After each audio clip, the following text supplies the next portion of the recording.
do so.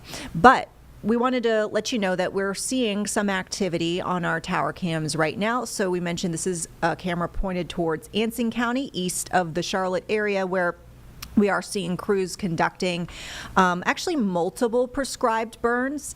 And so we're not sure which of the two that are underway in Anson County we're looking at, but we know that there's one that's 25 acres, and we know that there's another one in Anson County that is close to 100 acres, and then even beyond that, so kind of in the line of sight, but much farther down east, we have in Richmond County a third prescribed burn, which is about 63 acres.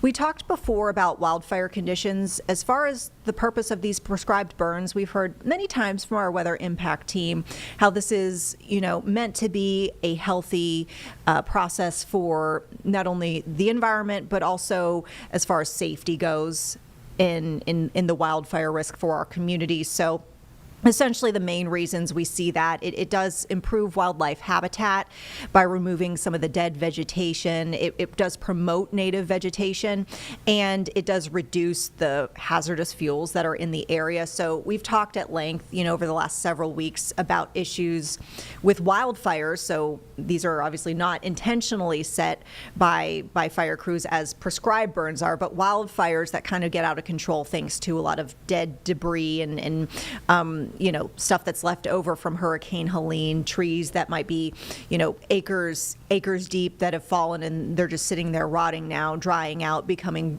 great fuel for these fires, unfortunately. And so that's meant in part we're seeing these prescribed burns to remove that. And then it does create a nice padding space between some of the forests and maybe our more populated areas. So that's what we see underway there. And we'll just remind everyone who might not have been following here along the last several days of live impact news that, we have been dealing with wildfires in western North Carolina up until probably a few days ago, where we started to see full containment of some of these fires, including the McDowell County fire, the Bee Rock Creek fire, which we've been covering for you at length. That one got up to about 2,000 acres, if you remember, and it took a while to get up into major containment.